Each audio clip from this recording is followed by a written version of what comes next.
नमस्कार, आप देख रहे हैं यूपी लाइव। आपके साथ मैं हूं अजिता जैन। लखनऊ में उत्तर प्रदेश कैबिनेट की अहम बैठक होने जा रही है। आज मुख्यमंत्री योगी आदित्यनाथ इस बैठक की अध्यक्षता करेंगे। सुबह करीब 11 बजे लोक भवन में बैठक होगी। तो आज योगी कैबिनेट की ये महत्वपूर्ण बैठक है जो सुबह 11 बजे बुलाई गई है। मुख्यमंत्री इस बैठक की अध्यक्षता करेंगे। लोक भवन में ये बैठक होगी। आउटसोर्स कर्मचारियों और निगम से जुड़े प्रस्तावों पर इस बैठक में चर्चा हो सकती है। तो उत्तर प्रदेश कैबिनेट की ये महत्वपूर्ण बैठक जो कि आज सुबह 11 बजे होगी लोक भवन में, और इस बैठक में आउटसोर्स कर्मचारियों और निगम से जुड़े प्रस्तावों पर चर्चा हो सकती है। मुख्यमंत्री योगी आदित्यनाथ इस बैठक की अध्यक्षता करेंगे। तो लखनऊ में उत्तर प्रदेश कैबिनेट की ये महत्वपूर्ण बैठक है। चलेंगे अपने संवाददाता विवेक कश्यप के पास और ज्यादा जानकारी के लिए। विवेक, आज सुबह 11 बजे योगी कैबिनेट की बैठक होने जा रही है। कौन कौन से प्रस्ताव हैं जिन पर चर्चा होनी है? कौन कौन सी महत्वपूर्ण बातें हैं जो विषय में रहेंगी? जी बिल्कुल, आपको बता दें कि 11 बजे आज लोक भवन में बैठक होनी है। कैबिनेट की बैठक बुलाई गई है और इस महीने की पहली बैठक बुलाई गई। ऐसे में आप प्रदेश को देखते हुए कहीं ना कहीं विकास की जो तमाम योजनाएं आज उन पर मुहर लगेगी, चाहे वो इलेक्ट्रिक बसों की हो या फिर जिस तरह से स्मार्ट सिटी को बनाने की तर्ज पर मुख्यमंत्री योगी आदित्यनाथ लगातार कह रहे हैं कि उत्तर प्रदेश को हम आगे ले जा रहे हैं। उसको लेकर 75 जिलों में जो बस स्टैंड है उनको बनाए जाएंगे और वो भी आधुनिकरण से, वो CCTV लैस होंगे, स्मार्ट चार्जिंग होगी वहां पर, और साथ ही इलेक्ट्रिक बसें होंगी, जिससे कि प्रदेश को और बेहतर बनाया जाए। और वही बात करें अगर बिजली विभाग की और निगम की, तो बिजली विभाग पर भी आज कहीं ना कहीं कई परियोजनाओं पर मुहर लगेगी। ऐसे में क्योंकि गर्मी का समय चल रहा है और बिजली की जो खपत है वो उसकी बढ़ोतरी की लगातार मुख्यमंत्री योगी आदित्यनाथ मांग भी कर रहे थे, और हो सकता है कि आज कैबिनेट बैठक पर उस पर प्रस्ताव भी हो और उस पर मुहर भी लगाया जाए। वही बात करें अगर आंगनबाड़ी में पुष्टाहार की, तो जिस तरह से आंगनबाड़ियों में बच्चों के लिए पुष्टाहार की जो व्यवस्था है उसको बेहतर की जाएगी और जो उनकी खाद्य सामग्री है वो और अच्छी की जाएगी, इस पर भी मुहर लगेगी। तो कहीं ना कहीं आज जो तमाम मुद्दे हैं उन पर चर्चा होगी। कैबिनेट की 11 बजे बैठक बुलाई गई लोक भवन में। खासकर नगर विकास मंत्री और परिवहन विभाग पर आज बड़ी जो तमाम जो परियोजनाएं हैं उन पर आज चर्चा की जाएगी। कर्मचारियों को लेकर भी कोई बातचीत होगी क्या? आउटसोर्स कर्मचारियों को लेकर विवेक? जी बिल्कुल, आज जिस तरह से विधानसभा में नए निजी सचिवों की नियुक्ति की जाएगी, क्योंकि विधानसभा का जो कार्य है, सचिवालय का जो कार्य है, उसमें अभी सचिवालय में जो सचिव है वो बहुत कम संख्या में है। आने वाले समय में इन पर भर्तियां भी की जाएंगी, और साथ ही जिस तरह से बिजली विभाग में प्राइवेटाइजेशन को लेकर लगातार प्रदर्शन चल रहा है उस पर भी आज कहीं ना कहीं चर्चा होगी। तो आज की जो कैबिनेट बैठक है वो लिहाजा बहुत ही इंपॉर्टेंट मानी जा रही, चाहे वो निगम के कर्मचारी हो या आम जनता के लिए। जी बहुत शुक्रिया आपका इस जानकारी के लिए विवेक। नेपाल के सुदूर पश्चिमी प्रांत के मुख्यमंत्री कमल बहादुर शाह ने मुख्यमंत्री योगी आदित्यनाथ से लखनऊ में मुलाकात की। इस मुलाकात में दोनों नेताओं ने भारत और नेपाल के बीच द्विपक्षीय संबंधों को और मजबूत करने के साथ साथ क्षेत्रीय सहयोग पर विस्तार से चर्चा की।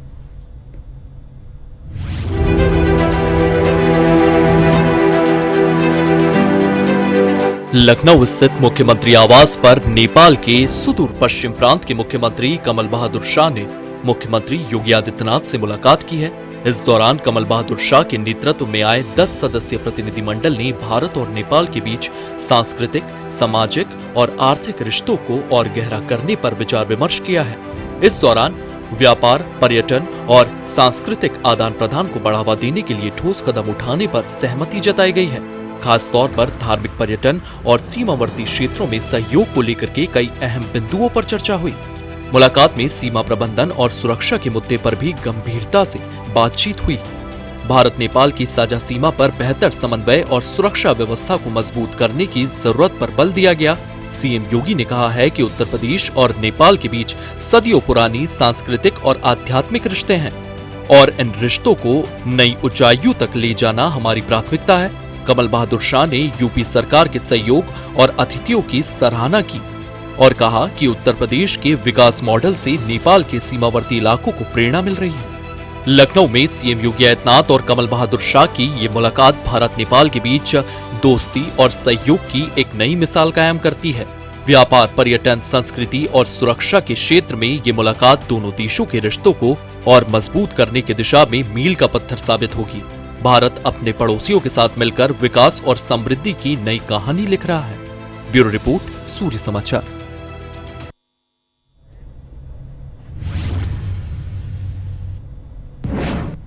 पहलगाम हमले के बाद देश के हर नागरिक का खून गुस्से से उबल रहा है। पाकिस्तान के खिलाफ बदले की भावना सीने में हिलोरे मार रही है, जिसका सम्मान करते हुए भारत की सरकार और सेना आतंक के आका पर प्रहार की तैयारी में जुटे हैं। लेकिन इसी बीच कांग्रेस के कुछ ऐसे बहादुर नेता हैं जो भारतीय सेना के शौर्य पर सवाल उठाकर पाकिस्तान के टीवी चैनलों में सुर्खियां बटोर रहे हैं। पंजाब के पूर्व मुख्यमंत्री चरणजीत सिंह चन्नी के बाद अब उत्तर प्रदेश में कांग्रेस के पूर्व अध्यक्ष अजय राय का एक बयान सामने आया, जिसमें उन्होंने एक खिलौने को राफेल जेट बताया और उस पर नींबू मिर्च लगाकर तंज कसा है। अब राफेल के कड़े तेवर से पाकिस्तान के पसीने छूट रहे हैं।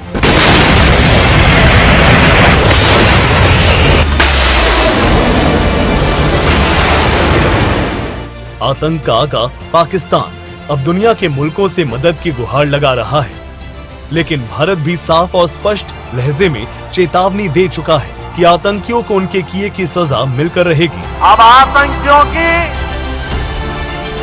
बची खुची जमीन को भी मिट्टी में मिलाने का समय आ गया है।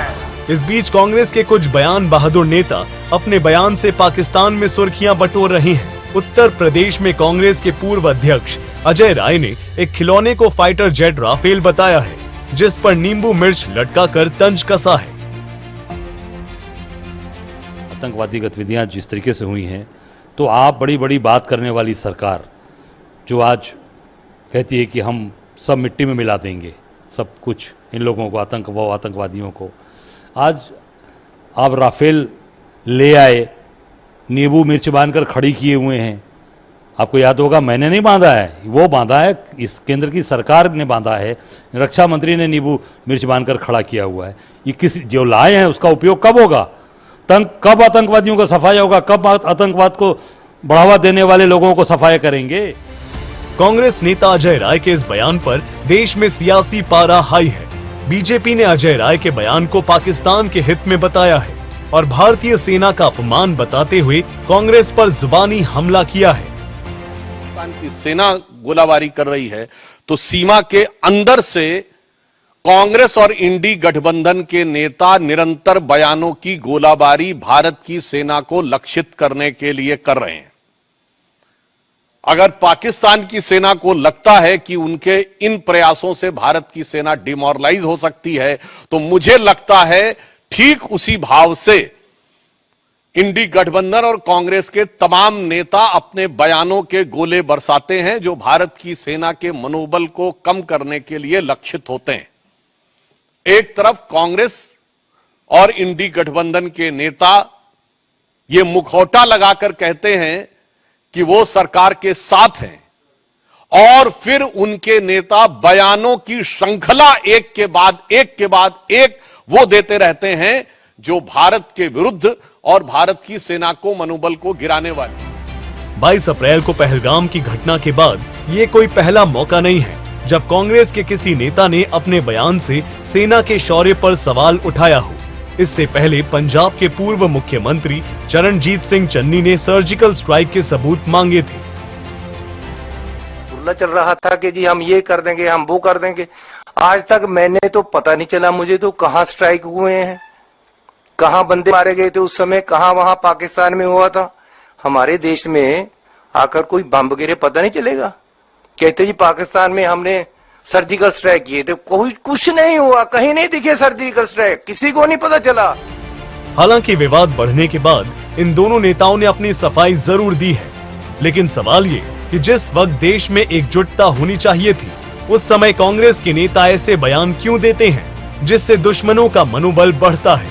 क्या ऐसे बयान सिर्फ एक संयोग है या फिर किसी तरह का प्रयोग है? ब्यूरो रिपोर्ट, सूर्या समाचार।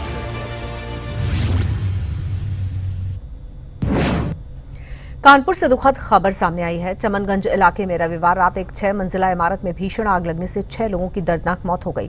इस हादसे में एक जूता कारोबारी, उनकी पत्नी, 3 बेटियां और उनके ट्यूशन टीचर की जान चली गई। दमकल विभाग और एनडीआरएफ की टीमें मौके पर राहत और बचाव के काम में जुटी है। सूचना मिलते ही दमकल विभाग की 35 गाड़ियां मौके पर पहुंची और आग बुझाने का काम किया। 5 लोगों को इमारत से निकालकर अस्पताल भेजा गया, लेकिन उनकी हालत गंभीर होने के चलते बचने की उम्मीद बहुत कम थी। प्रारंभिक जांच में मालूम चला कि आग बेसमेंट में शॉर्ट सर्किट की वजह से लगी और तेजी से पहली और दूसरी मंजिल तक फैल गई। अभी तक 5 लोगों को यहाँ से निकाला गया है और निकाल के भेजा गया है और भेजने के बाद वहाँ पे चिकित्सक द्वारा उनका परीक्षण किया जाएगा, फिर आवश्यक जो कार्रवाई है, चिकित्सकीय कार्रवाई है, वो की जाएगी। किस कंडीशन में आपकी बॉडी है, क्या हालात? उनमें जीवन की संभावना बहुत कम है। 5 निकले जी, 5 आपके क्या? अभी इसको फिर से हम लोग सर्च कराएंगे, फिर से इसको सैनिटाइज कराएंगे, पूरा जो इसकी जो फायर है अंदर उसको फिर से एक्सटिंग्विश कराने की कोशिश करेंगे। अभी ये भी देखेंगे कि ऐसा तो नहीं कोई और भूला भटका व्यक्ति अंदर रह गया हो, शेष रह गया हो। अभी इसको हम दोबारा सर्च कराएंगे। सर, कितने घंटे लगे आप जाने में, कितनी गाड़ी लगी, कितनी टीम लगी आपको? देखिए, एसडीआरएफ भी आ गई थी, यहाँ फायर ब्रिगेड की गाड़ियाँ थी, करीब 1 दर्जन से ज़्यादा फायर ब्रिगेड की गाड़ियाँ थी। सीएफओ साहब थे, हमारे दोनों एसीपी थे, सारे इंस्पेक्टर साहबान थे, डीसीपी साहब भी थे, सारी फोर्स सारी यहाँ थी। ओवरनाइट काम चला है, उसके बाद क्या कहते हैं इस पे काबू पाया गया है। स्थानीय लोगों और पड़ोसियों ने आग की लपटें देखकर पुलिस और दमकल विभाग को सूचना दी, लेकिन घने धुएं और तेज आग के कारण रेस्क्यू ऑपरेशन में काफी मुश्किलें आईं। दमकल कर्मियों के हथौड़े से दीवारें तोड़कर बेसमेंट में घुसे। एनडीआरएफ की टीमें भी मौके पर पहुंची और तलाशी अभियान में जुटी रहीं। अभी भी इमारत में अन्य लोगों के फंसे होने की आशंका जताई जा रही है। कानपुर के चमनगंज में हुआ ये हादसा एक बार फिर औद्योगिक और रिहायशी इमारतों में सुरक्षा मानकों की कमी को उजागर करता है। इस त्रासदी ने न सिर्फ एक परिवार को उजाड़ दिया, बल्कि पूरे इलाके को झकझोर कर रख दिया। प्रशासन ने जांच के आदेश दे दिए हैं और दोषियों के खिलाफ सख्त कार्रवाई का भरोसा दिया है। ये हादसा हमें सावधानी और सुरक्षा के प्रति जागरूक होने का संदेश देता है। ब्यूरो रिपोर्ट, सूर्य समाचार।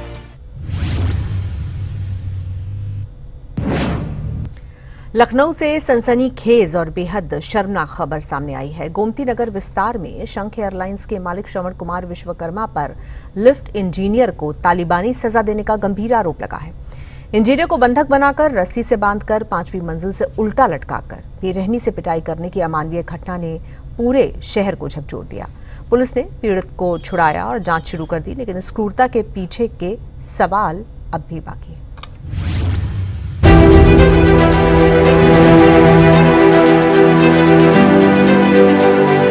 लखनऊ के गोमती नगर विस्तार में इंसानियत को शर्मसार करने वाली एक घटना सामने आई है। शंख एयरलाइंस के मालिक श्रवण कुमार विश्वकर्मा पर लिफ्ट इंजीनियर्स के साथ क्रूरता और अमानवीय व्यवहार का गंभीर आरोप लगा है। पीड़ित इंजीनियर्स का दावा है कि काम में देने के नाम पर उसे बंगले में बंधक बनाया गया। इसके बाद रस्सी से बांधकर 5वीं मंजिल से उल्टा लटकाया गया और बेरहमी से पिटाई भी हुई। यही नहीं, मालिक के गनर और बंगले पर मौजूद अन्य कर्मचारियों ने भी इस जघन्य कृत्य में हिस्सा लिया। ये तालिबानी सजा देखकर हर कोई हैरान है। पीड़ित इंजीनियर्स का कहना है कि उन्हें घंटों तक बंधक बनाकर रखा गया और शारीरिक ही नहीं बल्कि मानसिक रूप से भी परेशान किया गया। घटना की जानकारी मिलते ही गोमती नगर विस्तार पुलिस मौके पर पहुंची और पीड़ितों को बंगले से छुड़ाया। गुस्साए कर्मचारी और पीड़ित थाने पहुंचे और शंख एयरलाइंस के मालिक श्रवण कुमार विश्वकर्मा के खिलाफ लिखित शिकायत दर्ज की। पुलिस ने मामला दर्ज कर लिया है और जांच शुरू कर दी है, लेकिन इस क्रूरता के पीछे की मंशा और मालिक की ऐसी हरकत की वजह अब भी सवालों के घेरे में है। इस घटना ने न सिर्फ शंख एयरलाइंस की कार्यशैली पर सवाल उठाए हैं, बल्कि कर्मचारियों की सुरक्षा और कार्यस्थल पर उनके अधिकारों को लेकर भी बहस छेड़ दी है। स्थानीय लोग और कर्मचारी संगठन इस घटना पर गुस्सा जाहिर कर रहे हैं और दोषियों के खिलाफ सख्त कार्रवाई की मांग कर रहे हैं। पुलिस का कहना है कि सभी पहलुओं की जांच की जा रही है और जल्दी दोषियों को सजा दी जाएगी। लखनऊ में हुई ये शर्मनाक घटना हर उस इंसान के लिए एक चेतावनी है जो अपने पद और पावर का दुरुपयोग करता है। शंख एयरलाइंस के मालिक की इस तालिबानी हरकत ने इंसानियत को कलंकित कर दिया है। इंजीनियर्स के साथ हुई इस क्रूरता का जवाब अब कानून को देना है। सवाल ये है कि क्या ऐसे लोग कानून के शिकंजे से बच पाएंगे? लखनऊ की जनता और पीड़ित कर्मचारी इंसाफ की मांग कर रहे हैं और ये मामला पूरे देश को झकझोर रहा है। ब्यूरो रिपोर्ट, सूर्य समाचार। उत्तर प्रदेश के श्रावस्ती जिले से एक बार फिर एक खबर सामने आई है।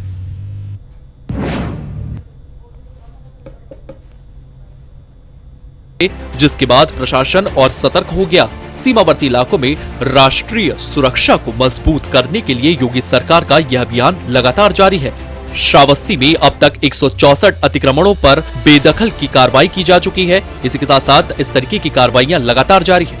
श्रावस्ती में अब तक 164 अतिक्रमण पर बेदखली की कार्रवाई हो चुकी है। 68 से ज्यादा मदरसों को सील कर दिया गया है। ये अभियान न सिर्फ सरकारी जमीन को मुक्त कर रहे हैं, बल्कि सीमा क्षेत्रों में अवैध गतिविधियों पर भी कड़ा प्रहार देखने को मिल रहा है। श्रावस्ती में योगी सरकार का यह बुलडोजर एक्शन अवैध अतिक्रमण। अलीगढ़ से सनसनीखेज खबर सामने आई है। हरदुआगंज थाना क्षेत्र में पुलिस और देहात एसओजी की संयुक्त टीम ने एक मुठभेड़ में हिस्ट्री शीटर समेत 4 शातिर लुटेरों को गिरफ्तार किया है। पूछताछ में इन बदमाशों ने एक इंटरस्टेट लुटेरे गिरोह का खुलासा किया।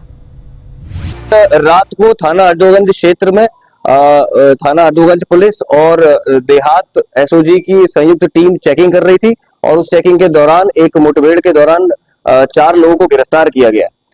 इन सभी की गिरफ्तारी को अमल में लाने के बाद जब इनसे पूछताछ की गई तो पूरा एक अंतर जनपदीय गैंग का खुलासा किया गया, जिसमें कि जैसा आप सभी को विदित है 25 अप्रैल 2025 को थाना हरदुआगंज क्षेत्र में एक परचून की दुकान लगाते हैं श्री नरेंद्र।